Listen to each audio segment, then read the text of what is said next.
Presentamos Legislación y Economía corra un poquitito con los licenciados Daira Castañedas, Giovanna Miranda y José Javier Rivera. Legislación y Economía en la radio, todos los viernes de 9:30 a 10 de la mañana, aquí en La Exitosa. Legislación y Economía en la radio. Muy buenos días, gracias por sintonizar el programa Legislación y Economía en la radio, hoy viernes 12 de agosto del año 2016. Quien les habla, Daira Castañedas, presente José Javier Rivera, Giovanna Miranda hoy en una misión oficial, y tenemos como invitados especiales a la licenciada Lucila Rivas para que nos haga unos comentarios que veremos más adelante, y el licenciado Augusto César García de León, quien abordará un tema relacionado con la Ley de Contrataciones Públicas. Buen día, José Javier, Augusto, Lucila, ¿cómo están? Buen día, todo muy bien. Buenos días. Buen día, gracias por la invitación nuevamente. José Javier, bueno, hay varios temas, pero hoy nos despertamos con la noticia de la detención preventiva de la licenciada Alma Cortés por la investigación del delito de enriquecimiento injustificado. Se entiende que en el día de hoy continúa más, quedó recluida en la noche de ayer. ¿Te enteraste de este acontecimiento? Sí, y precisamente por eso me ha parecido muy conveniente pedirle pues a Lucila Rivas, que estuvo aquí la semana pasada y explicó el sistema penal acusatorio, qué sucedería en un caso como este, porque ayer y esta mañana varias personas comentaban que, bueno, cuál sería el escenario en este caso, porque ese sistema en los próximos días va a iniciar en el distrito de Panamá y es el más importante. Así que, Lucila, ¿qué nos dice sobre eso? Sí, como bien usted lo ha dicho, a partir del 2 de septiembre cambia totalmente el paradigma de un sistema inquisitivo a un sistema acusatorio, y trayéndolo al caso de la exministra, fuese totalmente diferente, porque en el sistema penal acusatorio la declaración indagatoria se reemplaza por la formulación de imputación y no necesariamente estuviera detenida. Puede ser que sus abogados hubiesen conseguido una medida cautelar distinta a la detención preventiva, ya que el Código Procesal Penal tiene la detención preventiva como una excepción, no la regla general. ¿Y cuál sería entonces en ese caso el papel, por ejemplo, del fiscal que ayer ordenó la detención? Sí, simplemente el fiscal le comunicaría a la defensa técnica y a la imputada, en este caso la exministra, que contra ella se van a formular los cargos del delito de enriquecimiento injustificado. Es importante, amigos oyentes, resaltar que el delito de enriquecimiento injustificado, el blanqueo de capitales, la corrupción, el narcotráfico y el terrorismo, hay una inversión en la carga de la prueba. Es la persona quien tiene que justificar los fondos, y en este caso la exministra aparentemente no pudo justificar de dónde provienen esos fondos. Bueno, sin embargo, yo escuché a su defensor, el licenciado Carrillo, manifestó que ellos habían llevado un documento que tenía como 600 páginas en las cuales acreditaban pues todos los movimientos de dinero y todas estas cosas. Así que sería una cosa interesante. Daira, tú que tienes vena penalista. No, esa vena la quiere ver usted, yo no la tengo. Bueno, definitivamente considero que tal vez, como dice la historia se repite en espiral. Tal vez si el sistema acusatorio estuviera vigente, ahora ella estuviera beneficiada por ese principio, pero en épocas remotas hubo movimientos fuertes para que precisamente el sistema acusatorio no entrara en las provincias de Panamá y en otros lugares y ahora se hubiera visto beneficiada, pero si uno supiera lo que va a pasar el día de mañana, definitivamente nos ganáramos la lotería. Así que, gracias Lucila, de verdad muy interesante el planteamiento y bueno, esperemos que las cosas salgan bien para la licenciada Alma, aunque lo veo un poco complicado. Sí, el proceso también tiene otros tintes, pero bueno, esa es parte de la vida de nuestro país, hay altas y bajas, izquierdas y derechas, y bueno, hay que seguir. Exacto. Y nosotros acá también tenemos que seguir y aprovechamos para pedirles a los oyentes que puedan llamarnos al 227-0953, 227-5740 y también que nos consulten si quieren ver este video en YouTube, RBC Abogados, y también pueden revisar la revista Nuestra Legislación y Economía en www.rbc.com.pa. También nos pueden seguir en Facebook, Rivera, Bolívar y Castañedas, o en Twitter, @RBC_abogados. Entonces, en un tema que a usted le entusiasma mucho, José Javier, y a nuestro querido abogado Augusto García de León.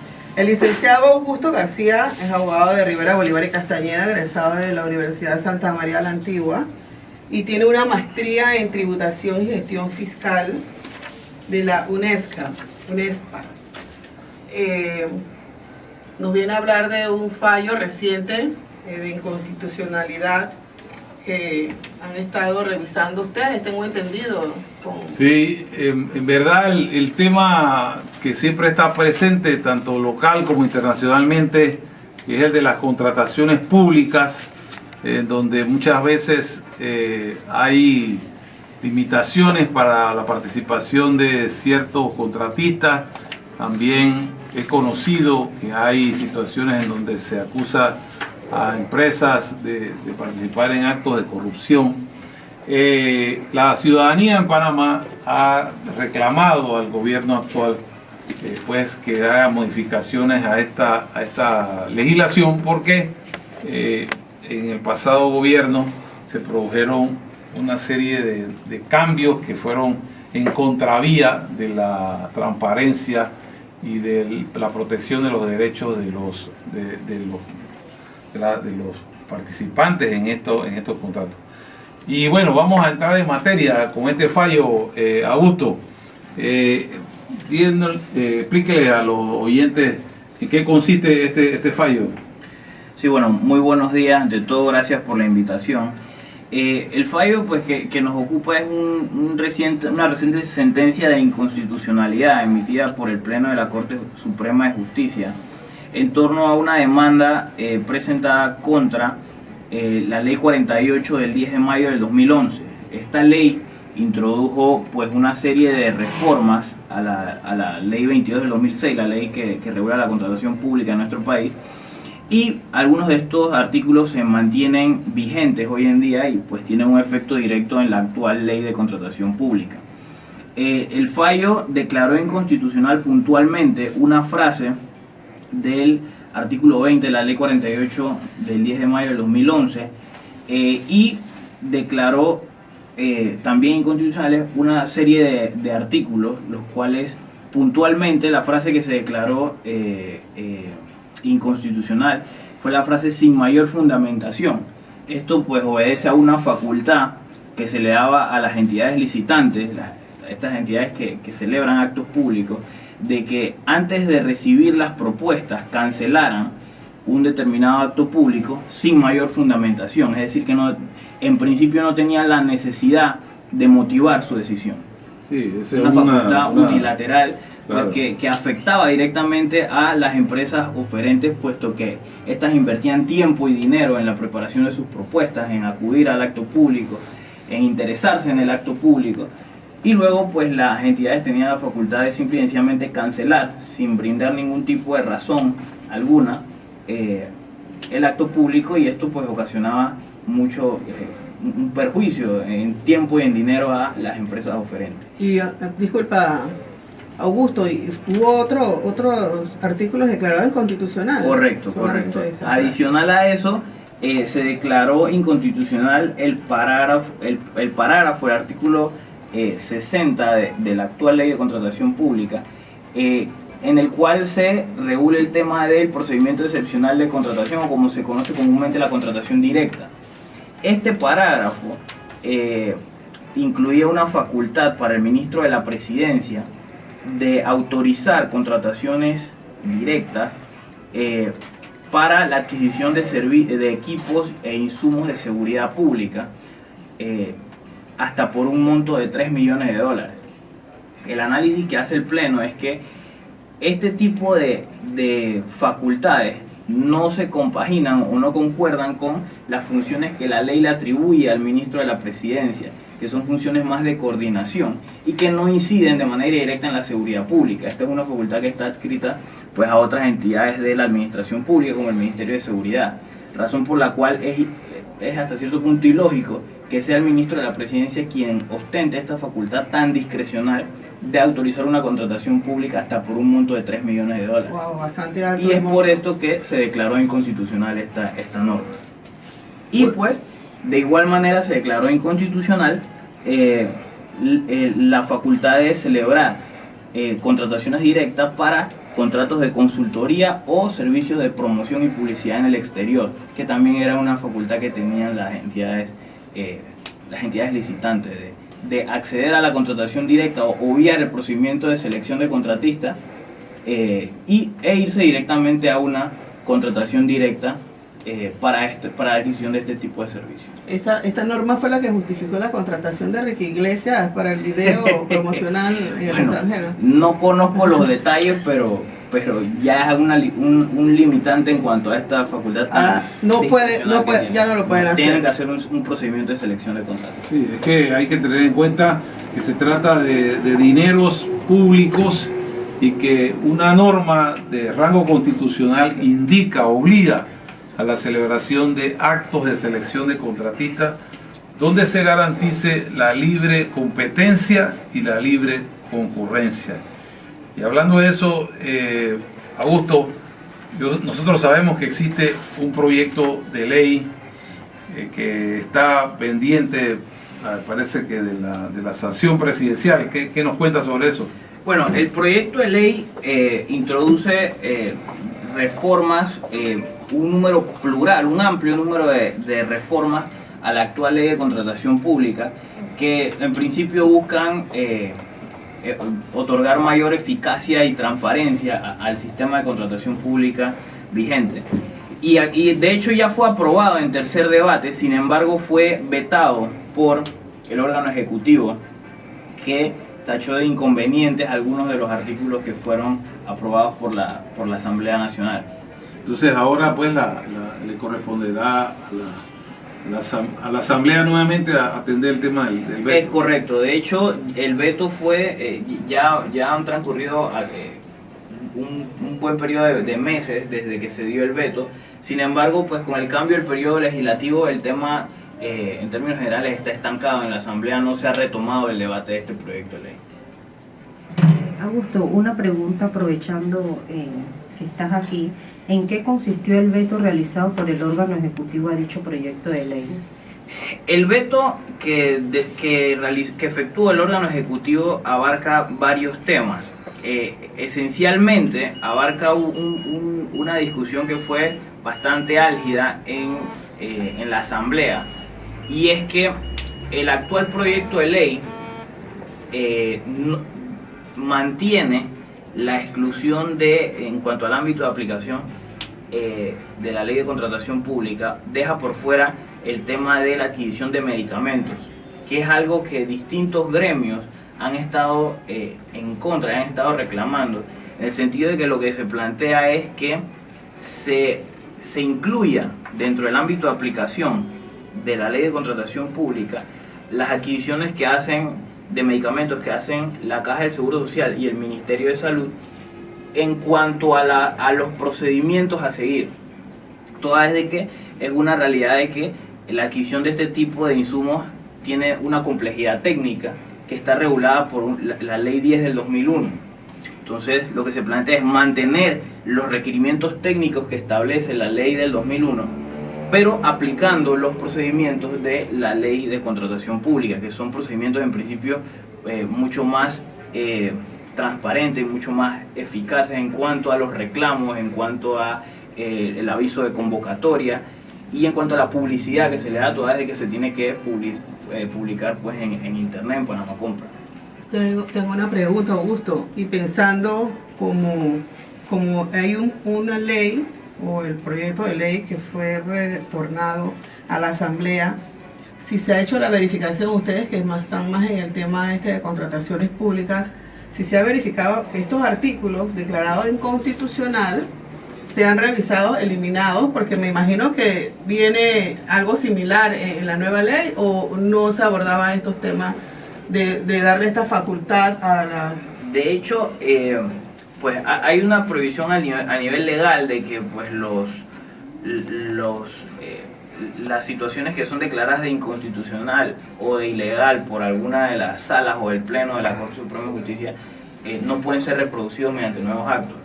Y por lo menos el tema de la frase sin mayor fundamentación, que fue declarada inconstitucional, sí debe ser revisada, porque si la memoria no me falla, creo que todavía se mantiene incluida dentro del proyecto de ley. Así que la Asamblea va a tener que tomar en cuenta estas disposiciones, este fallo al momento de volver a emitir el nuevo... Yo sé que varios abogados y miembros de la Asamblea escuchan este programa, ya nos lo han comentado, así que seguramente están tomando nota o están en la comisión de contratación sobre esos temas. Hay que revisar y eliminar precisamente por este fallo y lo que has manifestado, el efecto de la declaración de inconstitucionalidad, que no pueden pasar por alto esta decisión. Sí, y eso coincide con una iniciativa legislativa que busca exigirle a los funcionarios responsabilidad civil y penal en casos en los cuales el Estado se vea comprometido por actuaciones de esas personas que sean contrarias a la ley. Hace poco, yo sé que Lucila pues, ha estado trabajando en temas en los cuales desde la arista penal se le exige responsabilidad a los funcionarios. Entonces, todo este conjunto de situaciones en los cuales hay una gran discrecionalidad o incluso actos que claramente violan la ley, estas preferencias, estos acuerdos, eliminación de documentos, sustracción de documentos, todo eso a la postre van a tener responsabilidad de los funcionarios por primera vez, porque lo que pasa es que a veces hay contratos y después el Estado pierde mucho dinero porque la obra no se termina o porque no correspondían a los planos, cualquier situación, y pues para el funcionario le es como si nada hubiese pasado. Imagínense esto de que si lo amerita, como si fuera en la casa de él. Pues. Exacto. Sí, como le comentaba José Javier, Augusto, el martes tuve una invitación para un conversatorio con un abogado de Perú y se refirió ampliamente a las políticas, a la doctrina de las manos limpias que ellos están tratando de introducir en Perú, toda vez que cuando hay controversias en virtud de estos contratos, el proceso que establece la ley peruana es que se vaya a un arbitraje. Y es interesante la doctrina de las manos limpias, porque lo que te dice es que cuando el juez o el árbitro, el tribunal arbitral advierte que en la contratación hubo visos de corrupción, debe remitir inmediatamente el caso al Ministerio Público para su investigación. Entonces daba casos interesantes, y esto no es reciente, esto ya viene en Europa. Hay muchos casos de arbitraje donde se ha visto que hay un contrato con el Estado paga por adelantado la obra, y cuando hay el cambio de gobierno que revisan se dan cuenta que hubo una situación irregular y se van a un proceso porque la obra no se concluyó, y el tribunal advierte que aquí hubo algo extraño, porque lo lógico no es que pagues todo antes de iniciar los trabajos, y remite inmediatamente el caso para la investigación. Así es que también sería interesante ver si en esta oportunidad que esta ley ha retornado a la Asamblea, cómo podemos nosotros bueno. sugerir cambios innovadores para este tema de cómo aplicar sanciones a los funcionarios que no actúan como deben, como les establece y le ordena la ley. Claro, incluso puedes mejorar el proyecto, esa es la idea, ¿no? Sí, hay algunos temas. El veto presidencial da la oportunidad de eso, de replantear el debate y de reforzar y que salga un proyecto de ley mucho mejor del que se mantiene actualmente, ¿no? Sí. Bueno, estas eran unas pinceladas de Augusto sobre el tema de contratación pública. Yo sé que él estaba preparando un conversatorio, creo que en el próximo mes, ¿no? Sí, septiembre, octubre siguiente debemos estar sacando al público pues un desayuno que va a ser más que todo un conversatorio en cuanto al tema de contratación pública y la realidad del sistema de contratación pública actualmente. Ok, gracias a Augusto por tu participación. Esperemos que no sea la primera vez que estés con nosotros y podamos compartir varios programas. Lo mismo que Lucila. Mira, ya Lucila vino la semana pasada y la llamaron. Que está en los medios, Bueno, vamos José Javier al espacio cultural y reiteramos que fuimos invitados por la Fundación Alicia Mont Chambers para la presentación del libro de Alicia titulado Mis Huellas, 20 poemas póstumos. Esto será el día 16 de agosto a las 7:30 de la noche en la Feria del Libro en el Salón Shakira de Atlapa. Es que es importante tener presente que también inicia la Feria del Libro. Recibimos una invitación de la Embajada Mexicana para que nos indica pues que van a tener 4 presentaciones de libros y también de una película. Y uno de los libros que me llamó mucho la atención es una especie de conversatorio de autores, de autoras, porque son mujeres. Mexicanas y panameñas sobre distintos temas. Y también esta película es un relato de Carlos Fuentes. La Embajada de México siempre está muy atenta a todos los eventos. El fin de semana estuve en el museo del Canal Interoceánico y pude observar una muestra extraordinaria de los grandes pintores, los grandes muralistas mexicanos, por una cortesía de la embajada y del grupo FEMSA. Y es en verdad que Panamá tiene un liderazgo, porque a partir de Panamá es que va a haber un recorrido por varios países de Centroamérica y de Sudamérica, pero se inició aquí. Hay pinturas de Frida Kahlo, de Diego Rivera, de Alfaro Siqueiros, y una cosa muy impactante. Tenemos que ir. Sí, así es que aprovechen la Feria del Libro y todas las oportunidades que ofrece este evento, importante para el país y para incentivar a la juventud que lea los libros.